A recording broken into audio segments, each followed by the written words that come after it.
Not that anybody cares other than maybe me.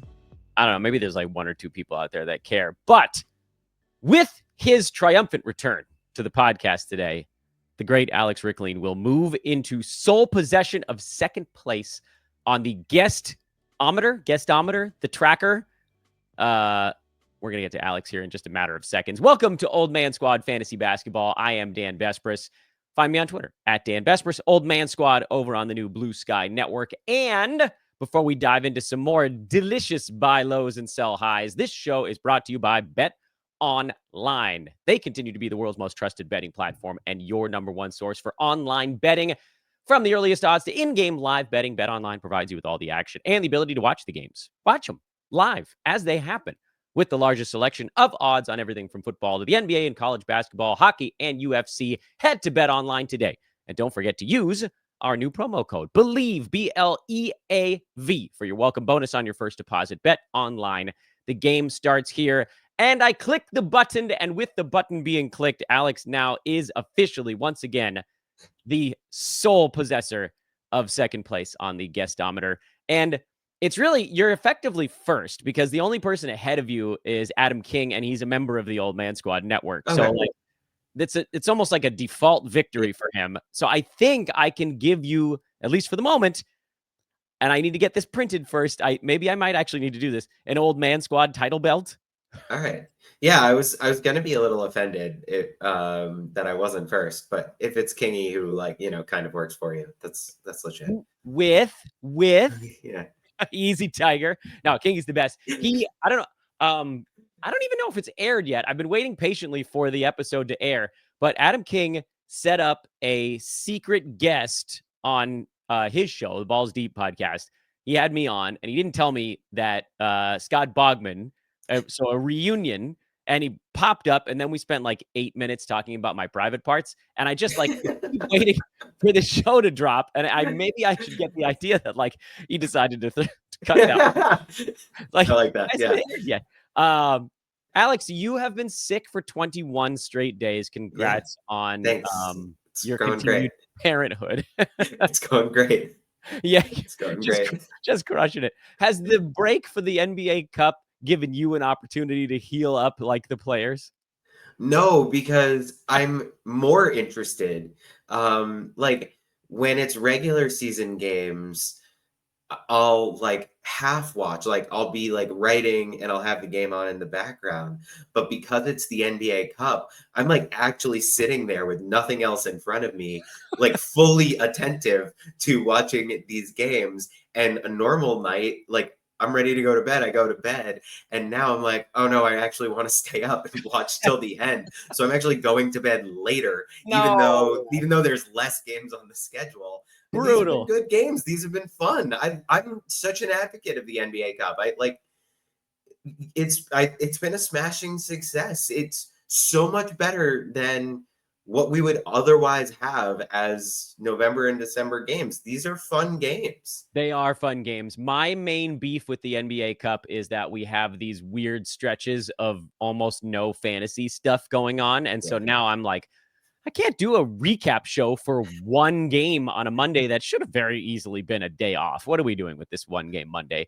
And then the back-to-back games. And I don't think anybody really knew what the hell the schedule actually was. And so the fantasy websites are scrambling to try to figure out how to split up their weeks. And who messed it up? Yeah, they totally messed it up. If they really wanted to do it, you just count up all the games in week 7, 8, and 9 and find the midpoint. If it's 110 games over 3 weeks, just split it 55 and 55, find whatever day that is. And by the way, it is basically today. If they had done last week through yesterday and then today through the end of next week, it would have been 60 games for one period and 52 or 53 for the other or something like that. That's the solution. But here's the thing. I can't give them crap because I didn't know what the hell was going on until 2.5 weeks ago either. Trying to write in last week's article the schedule, my weekly. I'll put my plug in early. Check out my weekly waiver wire column on CBS. And for last week's column, I was trying to be all right, schedule's about to get funky. Here's what's happening. Here's how it should affect you.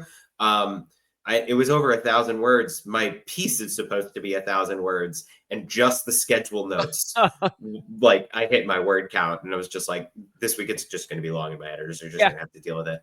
I And now this week's column, I'm like, there have been 9 games. How am I going to write it? Who am I going to cover for this week's column with 9 games up? But I'll figure it out. Check it out tomorrow. It's going to be great. Maybe today, depending on when you're listening to this. It's going to be great. It's going to be the best waiver column. Damn right it's going to be the best. Yeah, it's I sort of resigned myself as I was going through the schedule on not like the beginning of last week, talking about what it might be like for the 2 weeks of NBA Cup, to just saying like, look, like, you know how many games there are on each day of the week. You don't know specifically which teams they're going to be yet, but just game plan for the number of games and worry about the whole like who ends up on Saturday or Sunday later. Like what can you really do? Now we know it's Thursday, but like, great. I mean, all you could really understand is like, oh, this team's going to have 2 games. This team's going to have 1, and just kind of like try to blink, shake your face around, get your eyes to center, and so on and so forth. But the great Alex Rikleen, who you can find on social media at Rikleen, who also, by the way, I'll do this at the end. I owe you a moment of gratitude here on the show for your hard work over at the getting fantasy stuff set up at Blue Sky. We'll pivot back to that near the end. You already mentioned CBS. Alex, you've done stuff at all sorts of places. RotoWire is another one of the big ones. Make sure to check out his stuff. Again, we'll get that plug in early. Where would you like to go first? You're in command here with your buys and sells, and I will do my best not to talk that much and likely fail at it. All right. I'll start with, I like to sort of warm you up. So I'll warm you up with a question mark sell, or a question mark buy, sorry, which is Anfernee Simons. Is he a buy? Like, the minutes are down, and that might stay that way compared to his previous years. But his shooting efficiency is down a lot too, and he's never been the most efficient shooter. But he had back-to-back seasons of 44% from the field, and this year he's at 40%. He had, he was 40% and 37% from 3. I think he was in the 3-point contest a few years ago, maybe. Like, I mean, he's been considered a pretty good 3-point shooter, and this year he's shooting 32%, which is bad.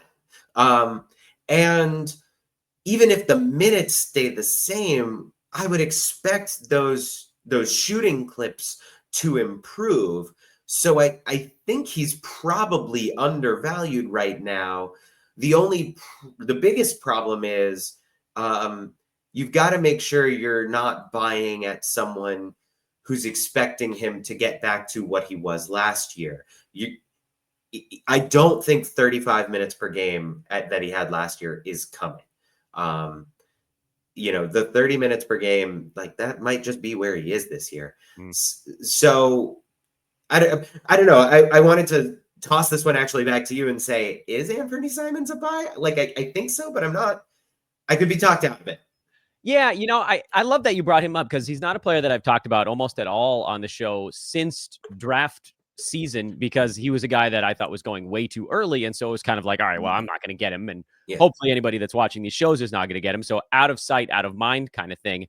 But he's been even worse than I think any of us thought he would be, even while thinking he was going to be worse than where he was getting drafted. So, but all the more reason that means all your listeners could go out and buy him, because none of them have him. So like, actually an even more important person to discuss for that reason. Yeah, 100%. You're very right on this. And my answer to your question is, I don't really know, because it does feel like it's one of those like, well, it's definitely a buy low, but is it low enough kind of thing? So what would it take to get Simons? Because even at his best, his fantasy game was much more suited to like a punt field goal or a punt steals kind of build. So for Roto, I think the answer is no. I don't think there's a price reasonable enough that I would want to get him this year, because like last year was almost, I don't want to say a best case scenario, but there was really nobody else around to take any shots from him. And he was still only like an 8th rounder because of field goal percent, because of steals, because of turnovers, stuff like that. But if you're looking at it from a head-to-head standpoint and you're punting one or two of those things, then I think maybe the answer is yes. Yeah. And I've got to think that whoever has him is extraordinarily frustrated I and would assume. and should be, because he's been Yeah. quite bad so Yeah. far this year. Yeah. I I guess the feel like question he's is like, achievable. yeah, but what is someone going to want to take back? And that's I don't have the answer to that question. I don't know that you and I are going to find that answer, Yeah. but like someone in the 115, 125 range with a little name recognition, maybe. I wonder if like one of those young players who they're hoping for sort of the longer term upside, or even someone like his teammate Yeah, Donovan Jeremy Clingan. Or Jeremy. Yeah, but like honestly, several of his teammates, like no, right. uh but like Clingan, like a totally different stat profile, Right. someone you probably got off waivers, someone who these big waiver pickups, oftentimes there's sort of an element of regret that you missed them. Like almost everyone clicked on Donovan Clingan and thought about picking him up. And only one of you did. And so there might be a like, oh, I can get off of this problem I have and I can get this player. And everyone who's looking at, I'm using Clingan as a fill-in. He's Right. not Yeah, the yeah. only person who fits this description. Someone who I think will improve down the stretch and is doing something good for me now. I wonder if someone like that might do it. I Yeah, wonder if you could right. get a Matherin who's just someone I don't believe in down long term, Mm-hmm. and someone who is being floated in trade talks and who I think any trade would probably be bad for his value. I'd love to get off Matherin if you have him. He's not on my list, but I'm looking in the 130s and he's someone who's glaring Yeah, at me.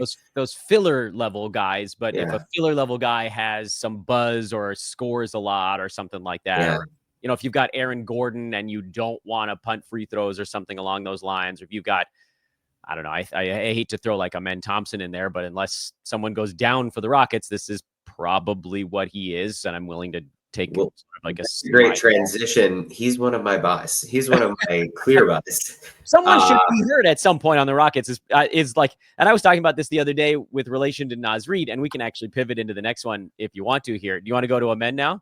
Yeah, might as well. Okay. We covered it. People get the idea. Yeah, let's go to Amen Thompson, because I want to hear your thoughts on him, and I have like two different things pulling my brain in different directions on this one. Well, for me, it's both Terra twins. It's Amen and it's Eason, and it fundamentally comes back to they're really, really good players. They really are. And they're just really good players. I think they're too good to get traded. And their current owner, the person who currently rosters them might be getting a little frustrated by the low minutes. Especially like Amen, his minutes just went down in the last game from where it had been. Eason, I don't think he's hit 26 minutes like at all. I got a couple of games of 26 back at the beginning of November. So I could see people getting frustrated, and I think they're just so good that they're not going to fall out of the rotation at all. And how long can the Rockets stay this healthy? Has any team ever been this healthy for this long? Any injury or trade opens up more minutes, and they've got to be the first two people to benefit. So I think that there's upside because they're so good. I think there's upside because they could be improving. I think there's upside because of the possibility of a trade, of the possibility of eventually someone should get hurt. It just doesn't make sense that they've had, good for them, knock on wood, but also like, that's just not how it happens. You don't go the whole season. Fred VanVleet is 100 years old. And he's 6'1". Like he's not a big player. He's the only one that's missed a game. I think he's missed one, two. They've been. The other four guys have not missed a game yet, by the way. To sort of put in a little cherry on top of your point. Dylan Brooks, Jabari Smith Jr., Alperen Şengün, Jalen Green, 100% of games played so far this year. That's a lot. Yeah. And I mean, Dylan Brooks is 28 and plays a really intense game. Fred VanVleet is 30 and tiny and has, he's been relatively durable, especially for his size, but he does miss some games usually. Right. I just, at some point, someone's got to get hurt, right? I have the same argument. I don't want to take this away from your guy for Naz Reid, because the only guy missing any time in Minnesota is Mike Conley, and that has nothing to do with Naz Reid. But Gobert's played in every game. Jaden McDaniels has played in every game. Julius Randle's played in every game. Anthony Edwards has played in every game. So you got these two teams where there's like the one guy, Naz being one, Amen Thompson being the other, where you're just like, at some point, one of these turds needs to just, and not like we wish it on them, but like it's your just ankle tweak. It happens. It happens. There are too many big people running around that fast for no one to get hurt. I don't mind Naz Reid. I do think there's something to the Julius Randle trade buzz. So I wouldn't be surprised to see that happen. That'd be fun. Blow it up twice. Yeah. I wouldn't trade for Naz Reid because you think Julius Randle is going to get traded, but it's just like an added pathway. It's another 10% to the possibility of just, you've got the 5% chance that Rudy Gobert gets hurt and the 8% chance that Jaden McDaniels gets hurt and the 8% chance that Julius Randle gets hurt and the 10% chance that Julius Randle gets traded. And like each of those different universes, they're kind of adding up to pathways that help Nas. Pivoting back to Amen Thompson, because I didn't mean to hijack your choice here. I've got the game log up on the screen for those that are watching on YouTube. For those, again, watching after the fact or listening after the fact, please remember to drop that 5-star review, hit that like, subscribe button. Forgot to do that at the beginning of the show, but I managed to get it in now. You can see the games in there where someone was out. It's like pretty easy to just point at them, and you don't even need to look at the rest of the box or be like, oh, there's one. Like 2 games ago. Had you forgotten that Freddie VanVleet missed that ball game, Amen Thompson, 9 out of 14 shooting, 22, 8 and 4 with a steal and a block. That's what you're waiting for. Yeah. I guess the question is, Alex, if I'm going to play a little bit of a devil's advocate here, since I brought his name up in someone, maybe you could go get someone else because of the buzz around Amen's overall ability. What if someone doesn't get hurt for a while? How long are you willing to sit and wait? How long am I forever? I mean, he's currently averaging 12, 7, 2, 1 steal, 1 block, and great field goal percentage. Like, that's good, especially you and me both hate points. I do. Pump that guy. Especially you and I are, and presumably a bunch of your listeners are punting points at a much higher rate than average. Oh yeah, I got Case and Wallace. On the other side. No, you're holding this guy forever. You're holding Tyrese and Amen Thompson are not getting dropped. The question is, are they worth trading for? And I think they both are. And I am hoping for the minutes to increase, but even if they don't, I think they're good enough that they're worth it. Yeah, he's like right on the cusp of being someone you could just start anyway. And if you're punting free throws, then he certainly is. Yeah. I forgot to ask you before we came on air how many names you wanted to get to. So I'm just going to say, where would you like to go next? And at some point you can be like, Dan, that's it. And then we can stop talking. So where would you like to go next? I've got one that's sort of a mishmash combo, which is buy and sell advice. Oh, which is kind of complicated.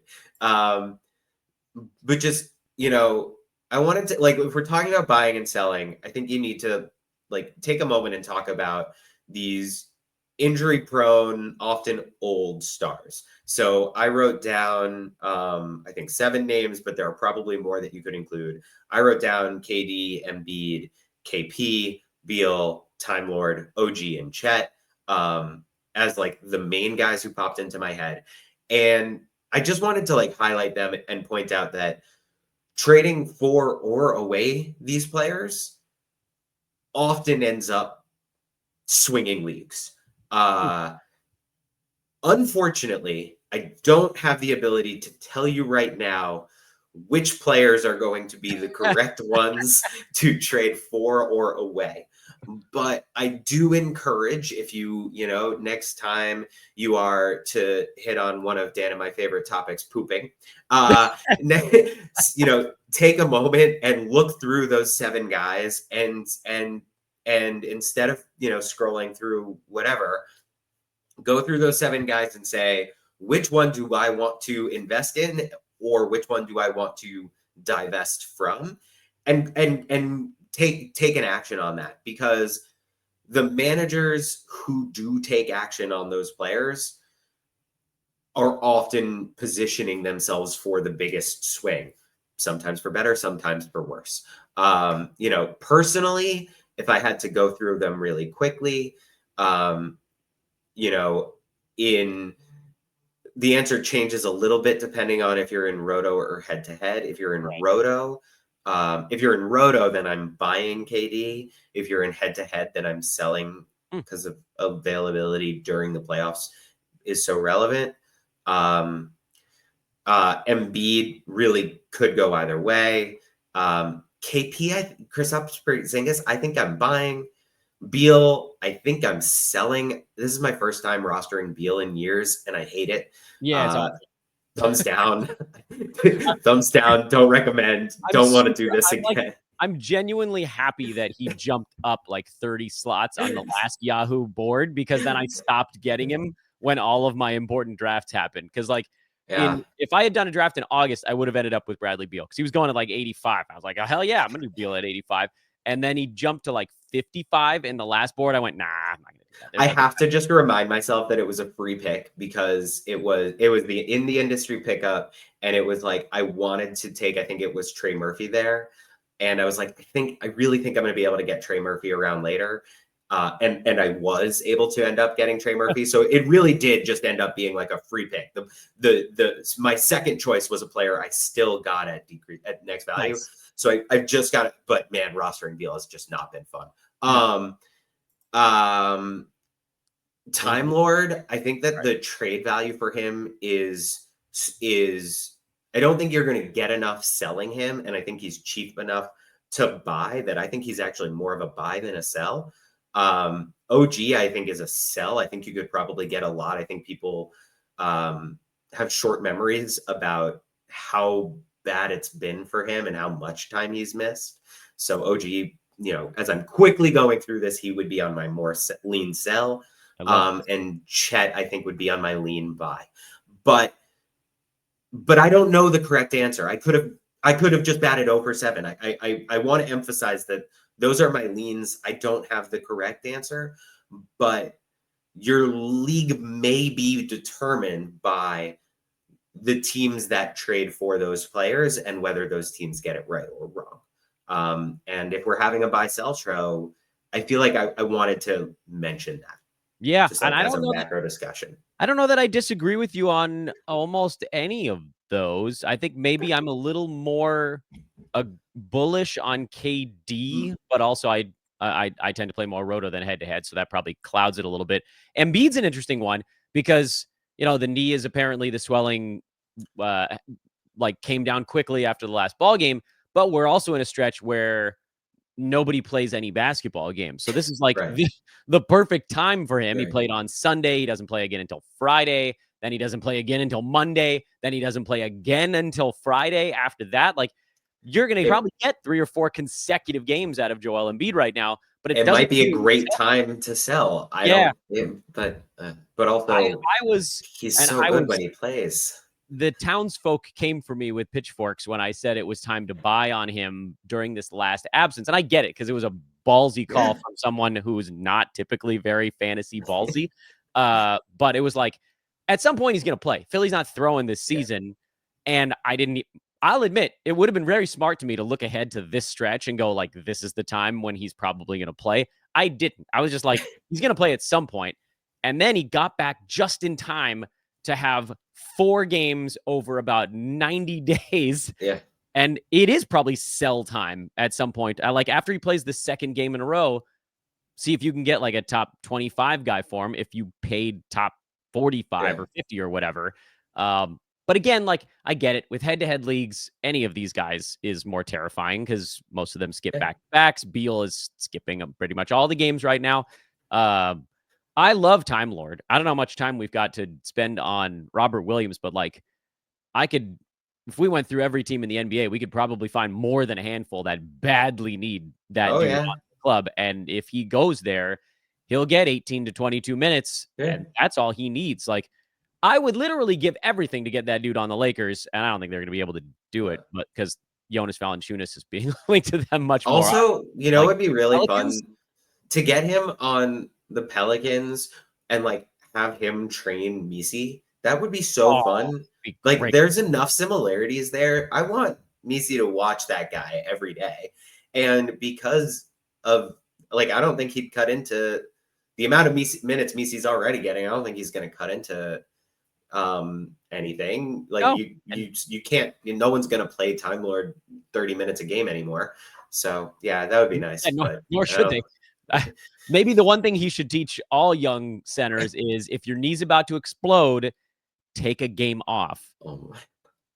Yeah. All right. A career derailed.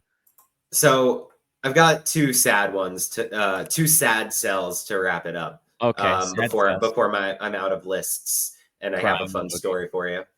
I've been waiting all show for this. I've been promised a fun story, and I've also been promised it's not about bowel movements. So it's not. Yeah. No. All right. So they both hurt me personally, and one of them is going to hurt you personally. I'll start with the one that's going to hurt you personally. I think it's time to sell Brook Lopez. Yeah, and that's okay. I'm not as sad as you might think because I was not as on him this year as probably I should have been. And I felt I was more sad, if this makes any sense, that he got off to an incredible start because I had like one Brook Lopez and I was like, how did I let this happen? Yeah. I'm supposed to be, well, you and we're supposed to be the Brook Lopez guys. Right. And I didn't have him. And now he looks normal again. I'm like, okay, maybe my handicap wasn't that far off. I am with you. And I'm not even sad you brought it up. And, you know, I think there's a market for him. You know, Josh and Kyle over at Basketball Monster are both labeling him as buy lows right now. I think that there are other people going the other way on this. Maybe the answer is this is what he is. And I think it's probably time to get out of the Brook Lopez business. I think we should be maybe seizing this moment. You know, how old is he? He's 36 and 30. He's almost 37. He's a giant. You know, we all saw him on Tuesday night. He's still got these flashes of this incredibly smooth ability to move with the, you know, I skeeted during the game that his combination of like lumbering and smooth is so incongruous. It's so incompatible, and it's fascinating and it's impressive, but also like the lumbering says something about how a person's body is working. When I lumber like that, it's because I'm hurt. It's because I've been like running too much.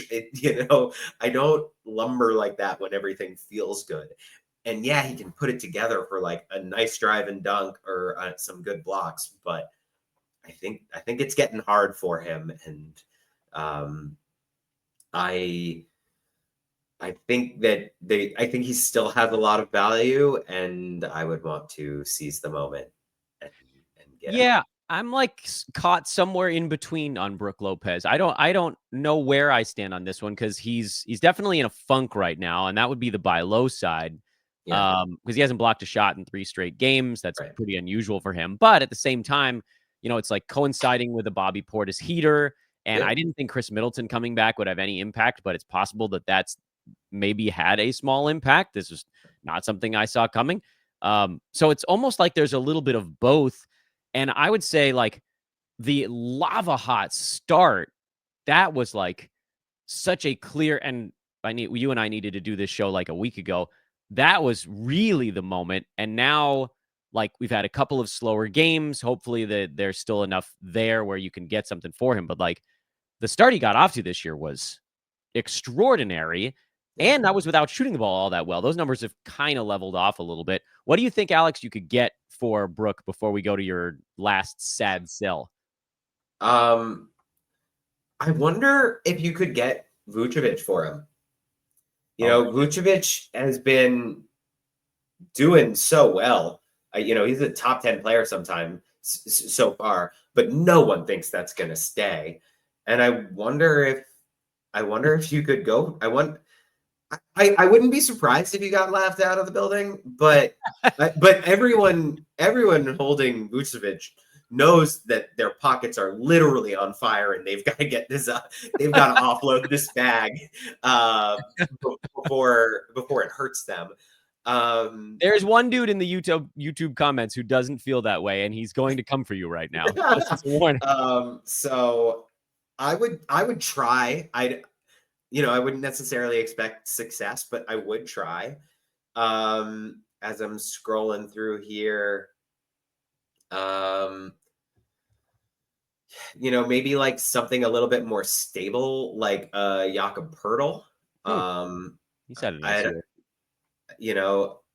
I think you maybe could do that. They're close together. Yeah, there's other center. If you're just thinking like center for center, Poeltl. Yeah, and you could pitch it as could sell it as you're not even trying to get off Brook. You could say, "Oh, I'm just trying to rebalance my stats. Yeah, I have a center, but I need a little bit more scoring, a little bit less box, and hope that the other person sort of takes you at your word on that."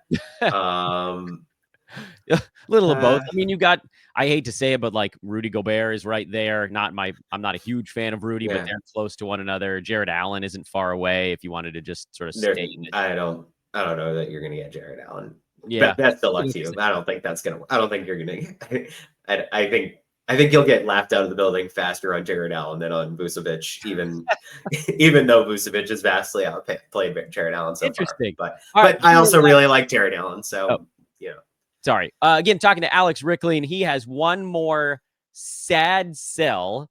I'm very sad about it. You are very sad about it. Who are you very sad about? I'm sad about it because it's one of my best calls of the season, and I just want it to go on forever. Cam Johnson. I think I was higher than everyone on him. I'm not aware of anyone who, I haven't uploaded my ranks into Fantasy Pros in a few years, so I don't have the objective data on this. But I was mentioning him in a bunch of pods. I included him in a bunch of articles as a guy who I thought you should target. And I mean, that's just been a smashing success. In 9-cat right now, he's 32nd.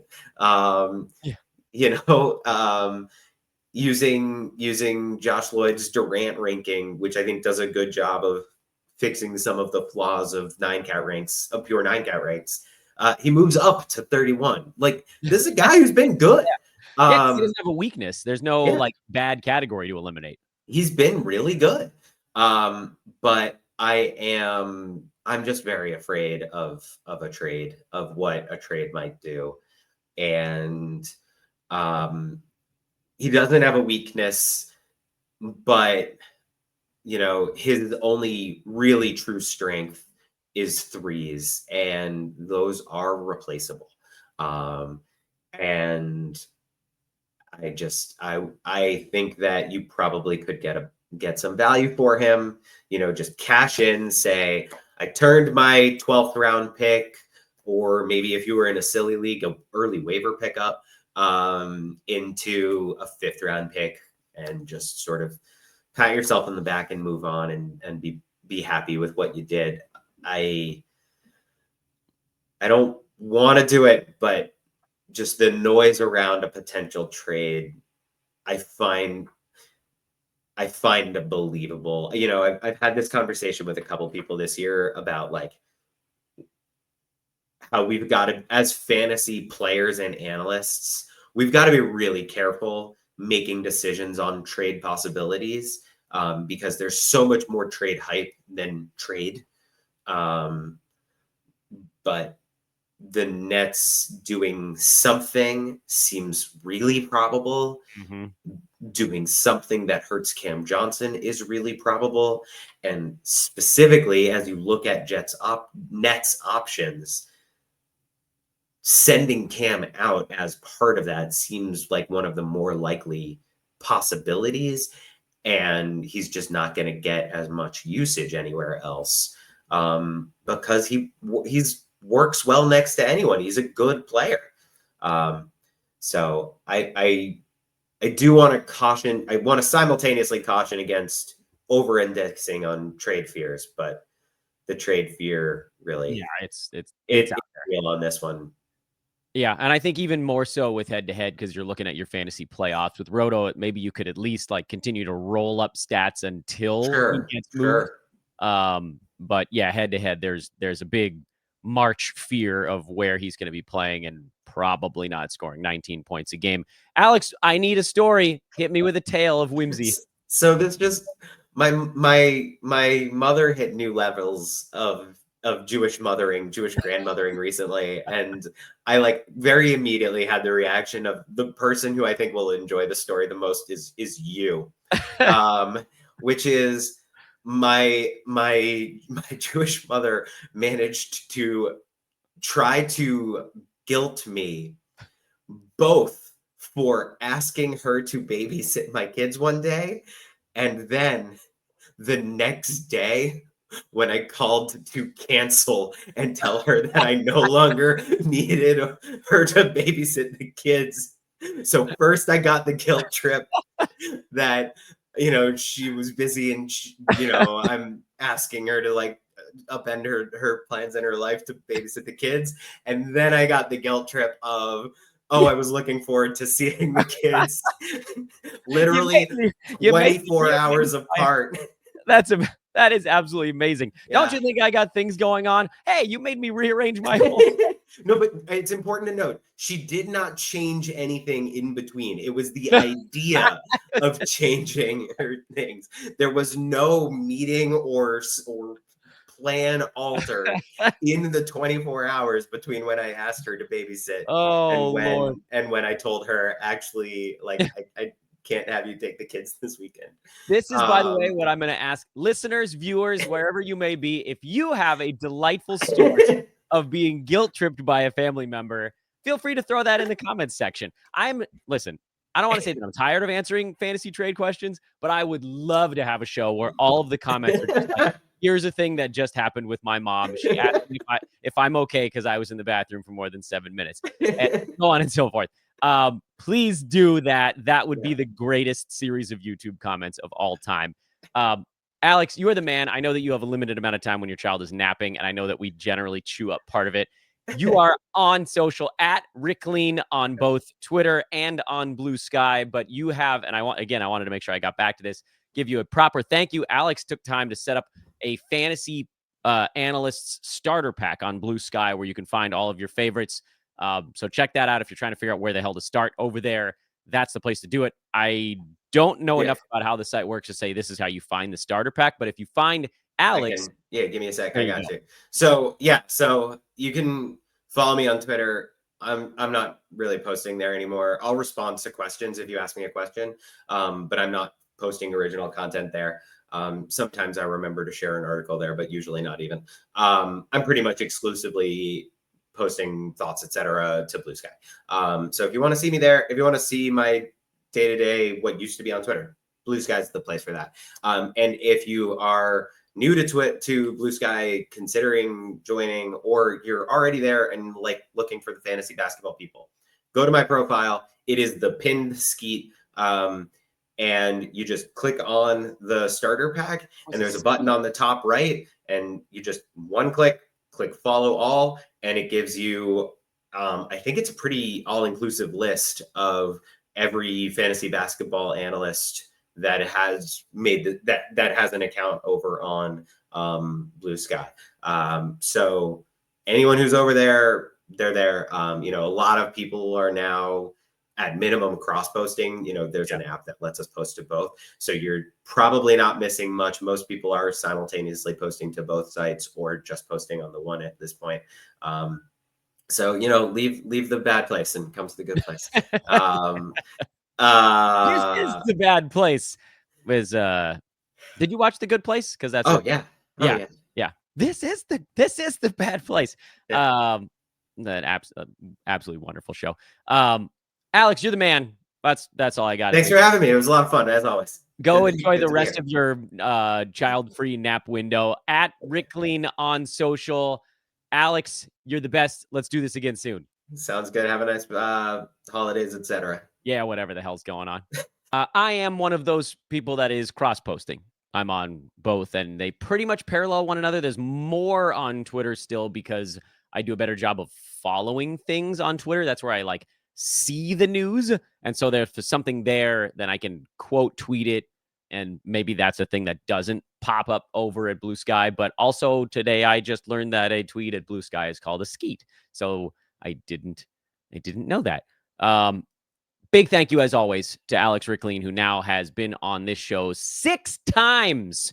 He's already a big 6-burger, and again, moves into sole possession of first place among non-Old Man Squad members, like our good buddy Kingy, who that surprise was amazing. I can't wait for you guys to see that episode of Balls Deep, Adam King show, where I get to hang with Boggs for the first time in a very long while. People that have been on this show 5 times. There's 3 or 4 of them. But Rikleen back out in front. Just to recap today, Anfernee Simons is he a buy low? Kinda. I know that one was like a halfer. Amen Thompson, buy low, basically on the health of the rest of the Rockets. I threw in my own Naz Reid mini buy low on the health of the rest of the Wolves. Brook Lopez, a miniature sell high for Rikleen. Cam Johnson, a sad sell high. And then the list of old beat up, I don't call them jalopies because these guys are really good. The beat up players who may swing your league, guys to think about, consider buying or selling, depending on what kind of a stretch you think they're going through. Alex brought up Kevin Durant, Joel Embiid, Kristaps Porzingis, Bradley Beal, the Time Lord Robert Williams, OG Anunoby, and Chet Holmgren, who's out for quite some time. Coming up later on today, we will have one of 2 shows. I actually don't know which one's going to drop first. We will have a buy low, sell high show with Alex Barutha. That's coming at some point in the next 24 hours. And a little hot and cold action. I haven't done my hot and cold stuff for this week. I think it's going to be in the order that I just said. But again, I am not entirely sure. The way that you can make sure you actually find out what that order is to hit the subscribe button before you X on out of the window. If you have a moment, on the YouTubes, and please drop that 5-star review on Apple and Spotify. You guys are the best. I am Dan Besbris, at Dan Besbris on Twitter, DANBESBRIS. Yes, my last name is annoying, and no, I'm not changing it. Old Man Squad on Blue Sky, Old Man Squad Fantasy over on Instagram. I will see you guys a little bit later on today. Thanks again to Alex. We're out.